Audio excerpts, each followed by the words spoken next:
La voix de l'avenir. Isaïe dit « Qui a cru à ce qui nous était annoncé ?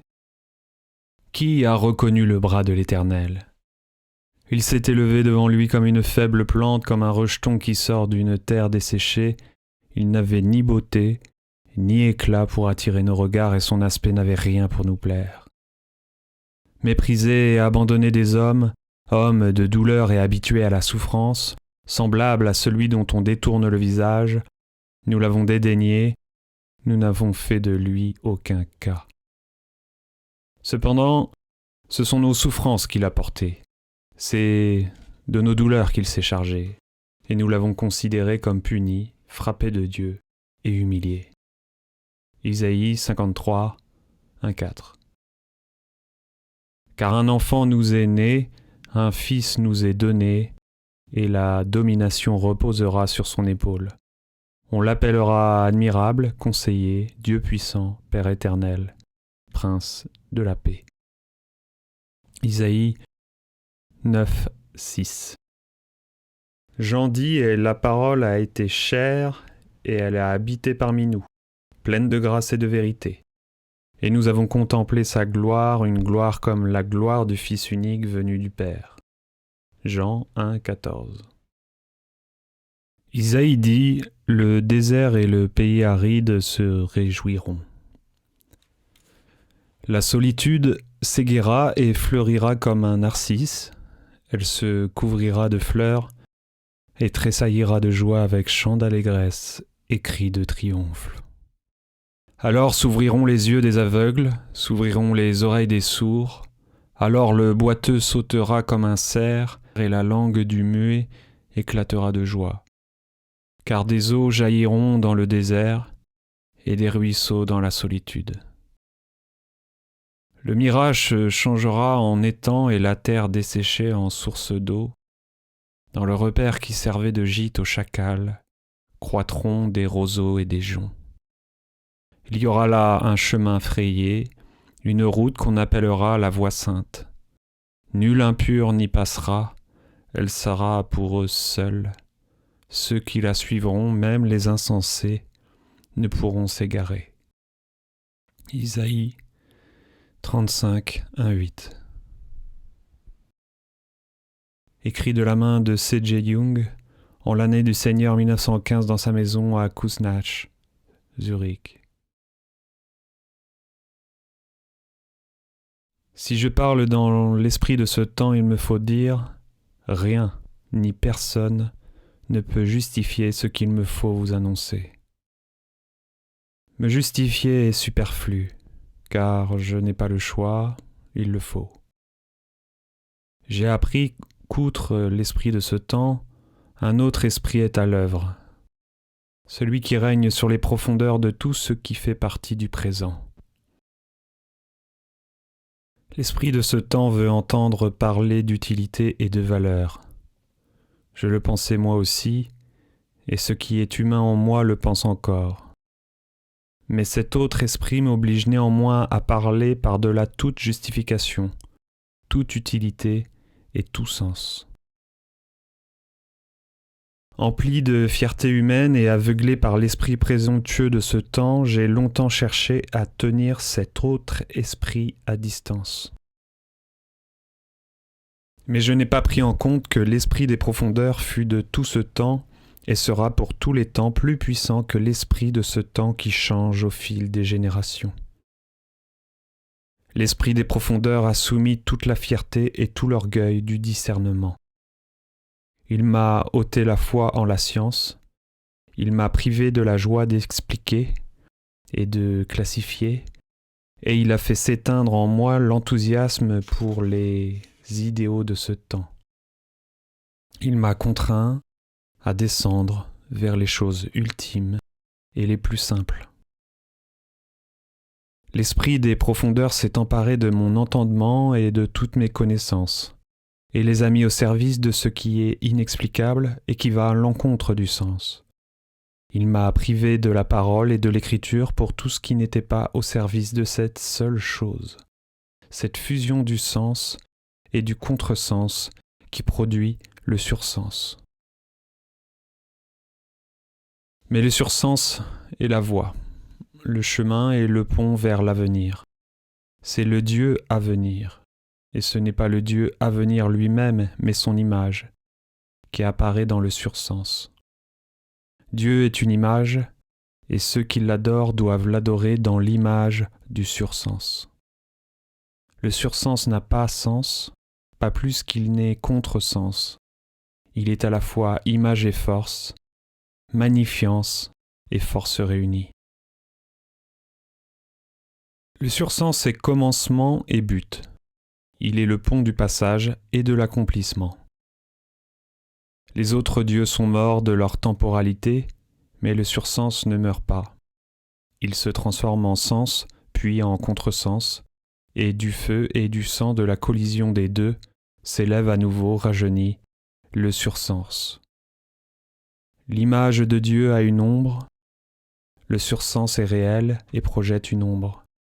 Car qu'est-ce qui pourrait être réel et physique sans posséder une ombre? L'ombre est le non-sens. Elle est sans force et n'existe pas par elle-même. Mais le non-sens est le frère inséparable et immortel du sursens. Les humains grandissent comme les plantes, les uns à la lumière, les autres à l'ombre.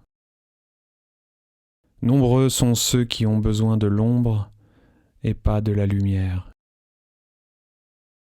L'image de Dieu projette une ombre qui est aussi grande qu'elle-même. Le sursens est grand et petit, il est aussi étendu que l'espace du ciel étoilé et aussi étroit que la cellule du corps vivant. L'esprit de ce temps qui est en moi voulait bien reconnaître la grandeur et l'étendue du sursens, mais pas sa petitesse. L'esprit des profondeurs a cependant dompté cet orgueil, et je dus ingurgiter la petitesse comme une potion d'immortalité. Elle a certes brûlé mes entrailles, car elle était sans gloire et sans héroïsme, elle était même ridicule et répugnante. Mais les tenailles de l'esprit des profondeurs m'immobilisaient, je dus boire le plus amer des breuvages. L'esprit de ce temps me soumit à la tentation en m'inculquant l'idée que tout cela appartenait au côté d'ombre de l'image de Dieu. Celle-ci serait une illusion pernicieuse, car l'ombre est le non-sens. Pourtant, ce qui est petit, étroit, quotidien, n'est pas le non-sens, mais l'une des deux essences de la divinité. Je répugnais à reconnaître que le quotidien appartint à l'image de la divinité. J'ai fui cette idée. Je me suis réfugié derrière les astres les plus éloignés et les plus froids pour lui échapper. Mais l'esprit de ce temps me rattrapa et introduisit de force le breuvage amer entre mes lèvres. L'esprit de ce temps me chuchota. Ce sursens, cette image de Dieu, cette fusion du chaud et du froid, c'est toi, et seulement toi. Mais l'esprit des profondeurs me dit « Tu es une image du monde infini. Tous les ultimes secrets de ce qui devient et de ce qui disparaît habitent en toi. Si tu ne possédais pas tout cela, comment pourrais-tu connaître ? Considérant ma faiblesse humaine, l'esprit des profondeurs me fit don de ces paroles. Ces paroles aussi sont superflues car ce ne sont pas elles qui me font parler, mais la nécessité. L'esprit me prive de la joie et de la vie si je ne parle pas, c'est pour cela que je parle. Je suis le serviteur qui apporte ces paroles et qui ne sait pas ce qu'il tient dans sa main. Elle brûlerait sa main s'il ne les déposait pas là où le maître a ordonné qu'il les déposât. L'esprit de ce temps me parla et dit « Quelle nécessité pourrait bien te contraindre à dire tout cela ?» Cette tentation fut terrible. Je voulus réfléchir, me demander quelle nécessité intérieure ou extérieure pourrait m'y obliger. Et ne trouvant aucune nécessité concevable, j'étais prêt d'en inventer une. Mais l'esprit de ce temps aurait presque obtenu qu'au lieu de parler, je continue de réfléchir à des raisons et des explications. Mais l'esprit des profondeurs s'adressa à moi et dit Comprendre une chose est un pont et une possibilité de revenir sur le chemin. Par contre, expliquer une chose est un acte arbitraire et parfois même un assassinat. As-tu compté les assassins parmi les érudits ? Mais l'esprit de ce temps vint vers moi et plaça devant moi de grands livres qui contenaient tout mon savoir. Leurs pages étaient d'airain et un crayon d'acier y avait gravé des paroles impitoyables. Et il me montra ces paroles impitoyables et s'adressa à moi en me disant « Ce que tu dis, c'est la folie. » C'est vrai, c'est vrai. C'est la grandeur et l'ivresse, c'est la laideur de la folie, ce que je dis. Mais l'esprit des profondeurs vint vers moi et dit « Ce que tu dis existe. La grandeur existe. L'ivresse existe. Le quotidien dépourvu de dignité, maladif, inepte, existe. Il court toutes les rues, habite toutes les demeures et régit les journées de toute l'humanité. Les astres éternels, eux aussi, font partie du quotidien. Il est le grand maître et l'essence unique de la divinité. On se moque de lui, la moquerie aussi existe. Crois-tu, homme de ce temps, que la moquerie ait moins de valeur que l'adoration ? À quelle aune juges-tu, homme présomptueux ? C'est la somme de la vie dans la moquerie et dans l'adoration qui décide, pas ton jugement. Je dois aussi dire le ridicule. Vous, les hommes à venir, vous reconnaîtrez le sursens au fait qu'il est moquerie et adoration, une moquerie sanglante et une adoration sanglante. Le sang du sacrifice relie les extrêmes. Qui sait cela se moque et adore dans le même souffle. Alors ce qui est humain en moi s'avança et dit « Quelle solitude, quelle froideur de l'abandon m'infliges-tu quand tu parles ainsi ? Pense à l'anéantissement de ce qui est et au flot de sang du monstrueux sacrifice que réclament les profondeurs. » Mais l'esprit des profondeurs dit « Personne ne peut ou ne doit empêcher les sacrifices. Le sacrifice n'est pas anéantissement, le sacrifice est la première pierre de l'avenir. N'avez-vous pas eu des couvents ? D'innombrables milliers ne sont-ils pas allés dans le désert ? Il vous faut porter en vous-même des couvents. Le désert est en vous.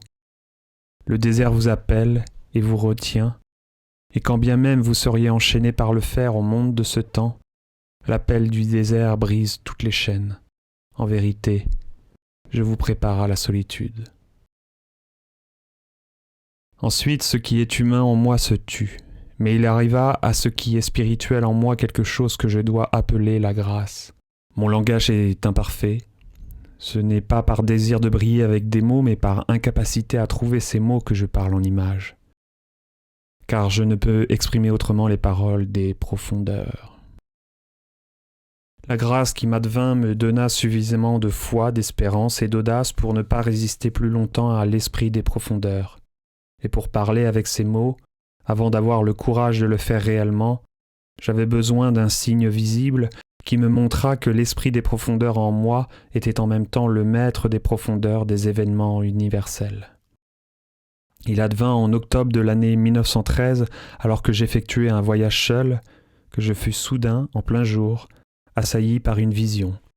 Je vis un flot immense recouvrir tous les pays de plaine septentrionaux, situés entre la mer du Nord et les Alpes. Les flots s'étendaient de l'Angleterre à la Russie et des côtes de la mer du Nord presque jusqu'aux Alpes. Je vis les vagues jaunes, les débris flottants et la mort de milliers et de milliers de personnes. Cette vision dura 2 heures environ, elle me troubla et me donna des nausées, j'étais incapable de l'interpréter. 2 semaines s'écoulèrent, puis la vision se reproduisit avec encore plus de violence que la première fois. Et une voix intérieure me dit « Regarde bien, c'est tout à fait réel, et il en sera ainsi. » Tu ne peux en douter. Je me battis à nouveau 2 heures environ avec cette vision, mais elle ne me lâcha pas. Elle m'abandonna, épuisé, troublé, et je pensais que mon esprit était tombé malade. À partir de ce moment, la peur d'un événement épouvantable imminent revint. Une fois, je vis aussi une mer de sang recouvrant les pays septentrionaux. En 1914, au mois de juin, au début du mois et à la fin, et au début du mois de juillet, j'eus 3 fois le même rêve. J'étais dans un pays étranger et soudain, en une nuit, en plein été, un froid inexplicable et monstrueux venant de l'espace cosmique s'était abattu sur le pays. Tous les lacs et les fleuves étaient figés par la glace, tout ce qui était vert et vivant avait gelé. Le second rêve était semblable, mais le troisième rêve au début du mois de juillet fut le suivant. J'étais dans un lointain pays anglais. Il était nécessaire que je retourne le plus vite possible dans mon pays par un bateau rapide. Je revins promptement à la maison. Je constatai qu'en plein été, un froid monstrueux venant de l'espace cosmique s'était abattu sur mon pays et avait figé dans la glace tout ce qui était vivant. Il y avait un arbre qui portait des feuilles mais pas de fruits et dont les feuilles, sous l'effet du gel, s'étaient transformées en grains de raisin suave, pleins du suc qui guérit. Je cueillis les raisins et en fis cadeau à une grande foule qui attendait impatiemment. En réalité, voici ce qui se passait. À l'époque où éclata la Grande Guerre entre les pays européens, je me trouvais en Écosse. Contraint par la guerre, je décidai de rentrer par le bateau le plus rapide et le chemin le plus court. Je trouvais le froid monstrueux qui paralysait tout, je trouvais le flot diluvien, la mer de sang, et je trouvais mon arbre sans fruits dont les feuilles avaient été transformées en remède par le gel. Et je cueille les fruits mûrs et vous les donne, et je ne sais pas ce dont je vous fais cadeau, de quel breuvage d'ivresse, douce, âtre et amer qui laisse un goût de sang sur votre langue. Croyez-moi, ce n'est pas une doctrine, pas un enseignement que je vous donne. D'où tirerais-je le droit de vous donner des leçons? Je vous révèle le chemin de cet être humain, son chemin, mais pas votre chemin. Mon chemin n'est pas votre chemin. Je ne peux donc pas vous instruire. Le chemin est en nous, mais pas dans les dieux, ni dans les doctrines, ni dans les lois. C'est en nous qu'est le chemin, la vérité et la vie. Malheur à ceux qui vivent selon des modèles, la vie n'est pas avec eux. Si vous vivez selon un modèle, vous vivez la vie d'un modèle. Mais qui vivra votre vie sinon vous-même? Donc vivez-vous vous-même. Les panneaux indicateurs sont tombés, des sentiers incertains se déroulent devant nous. Ne soyez pas avides d'avaler les fruits qui se trouvent dans le champ des autres. Ne savez-vous pas que vous êtes vous-même le champ fertile qui porte tout ce qui vous est utile? Mais qui le sait aujourd'hui? Qui connaît le chemin qui mène au champ éternellement fertile de l'âme? Vous cherchez le chemin par le biais d'éléments extérieurs, vous lisez des livres et écoutez des avis. À quoi bon? Il n'y a qu'un seul chemin et c'est votre chemin. Vous cherchez le chemin? Je vous mets en garde contre mon chemin. Il peut être pour vous le mauvais chemin. Que chacun suive son propre chemin. Je ne veux être pour vous ni un sauveur, ni un législateur, ni un éducateur. Alors, vous n'êtes plus des enfants. Légiférer, vouloir améliorer, faciliter est devenu une erreur et un mal. Que chacun cherche son propre chemin. Le chemin conduit à un amour réciproque dans la communauté. Les hommes verront et sentiront la ressemblance et le caractère commun de leur chemin. Les lois et doctrines communes contraignent l'homme à être unique afin qu'il échappe à la pression d'une communauté involontaire. Mais l'unicité rend l'homme hostile et venimeux. Alors donnez à l'homme la dignité et laissez-lui son unicité afin qu'il trouve sa communauté et lui donne son amour. La violence suscite la violence, le mépris suscite le mépris, l'amour suscite l'amour. Donnez la dignité à l'humanité et soyez confiants que la vie trouvera le meilleur chemin. Un des yeux de la divinité est aveugle, une des oreilles de la divinité est sourde, son ordre est contrarié par le chaos. Donc, soyez patients avec ce monde estropié et ne surestimez pas sa beauté parfaite. L'ébauche poursuit ainsi. Voilà, mes chers amis, tout ce que je peux vous dire des raisons et intentions de mon message qui sont attachés sur mon dos, comme l'est le fardeau écrasant sur celui de l'âne patient. Je suis content de les déposer.